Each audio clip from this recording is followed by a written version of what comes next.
aujourd'hui, il y a le Covid. Bah oui. Donc on a vu que ça a eu aussi un impact considérable, notamment, je ne sais pas comment ça a été dans le basket, mais en tout cas dans le foot, ça a été. Non, c'est pareil. Il y a eu un gros impact. Voilà, moi pour ma part, bien sûr mon père qui a toujours été derrière moi, je pense que le déclic il est plus pour lui. Et je pense savoir à quel moment, c'est lorsqu'on a signé lorsque j'ai signé mon premier contrat professionnel à l'Estac, à Troyes. Donc j'étais stagiaire et il fallait que je signe professionnel. Et j'avais déjà quasiment une saison avec l'Estac.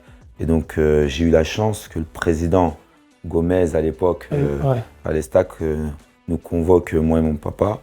Et il regarde mon papa et il lui dit maintenant votre fils il va changer de vie, son salaire ne sera plus du tout le même et il faut la première des choses c'est qu'il faut faire attention. Voilà. Et je pense que c'est resté dans ma tête de mon père. Il faut faire attention. Et il m'a plus lâché par la suite. Non, c'est super. Parce qu'il a aussi. Voilà.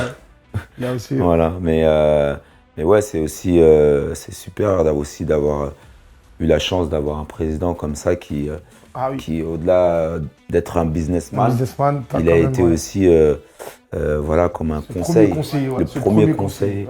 Voilà, donc je le remercie aujourd'hui. Je le remercie parce que derrière, ça m'a permis d'être là où je suis aujourd'hui. Je pense que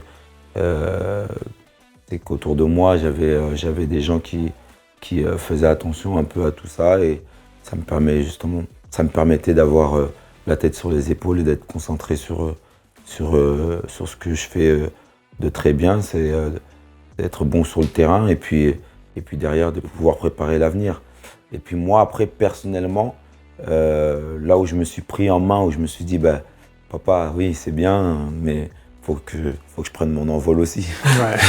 Voilà, ça a été un peu sur le tard. À 27 ans j'étais à Paris et je me suis dit voilà, il faut que tu penses à demain, on ne sait jamais.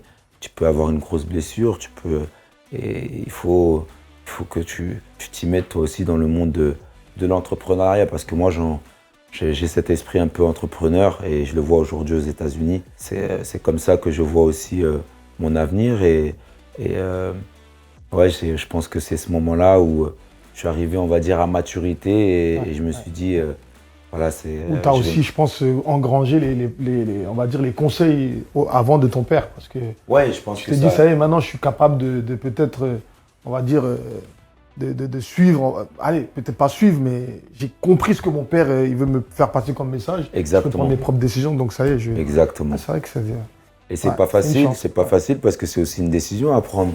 Oui. Parce que quand tu as toujours été derrière, on va dire, dans ce cocon-là familial, de te dire, maintenant, papa aussi, de lui dire qu'il faut que tu prennes un peu de recul et que je puisse aussi, enfin, voler de mes propres ailes, mais en suivant tes conseils, bien évidemment. Mais ça a été une belle étape et aujourd'hui, j'en suis fier parce que ça m'a permis de faire de belles choses aussi personnellement et je vois aussi aujourd'hui aux États-Unis, c'est que ça, quoi. Tu es très bien placé pour le savoir. Voilà, on a l'impression qu'ils sont baignés dedans depuis leur plus jeune âge et c'est ce que j'ai envie de transmettre aussi en France, notamment à travers First. Voilà, cet esprit entrepreneur et ne pas avoir peur, cet esprit d'ouverture. Et je pense que ça passe au départ par de la prévention et puis ensuite, oui, prendre des risques parce que dans la vie, de toute manière, si tu prends pas de risques, c'est comme dans le foot, on a pris des risques. Voilà, et dans la vie, on prend des risques, alors il ne faut pas faire n'importe quoi. Bien sûr, sécuriser avant tout. Et puis, si tu as l'opportunité de prendre des risques, ça va te permettre aussi de t'ouvrir, de faire des choses. Et comme je l'ai dit tout à l'heure aussi, de ne pas, après carrière, se dire le foot, ça s'arrête, qu'est-ce que je fais ? Oui. Parce que ça, c'est très dur aussi. C'est une étape très importante pour un sportif de haut niveau. Et je pense que avoir ce dialogue-là, c'est important. Ouais, ce que tu viens de dire là, qu'est-ce que je fais pour l'après-foot ? Moi, c'est une question que je me suis posée beaucoup plus tôt.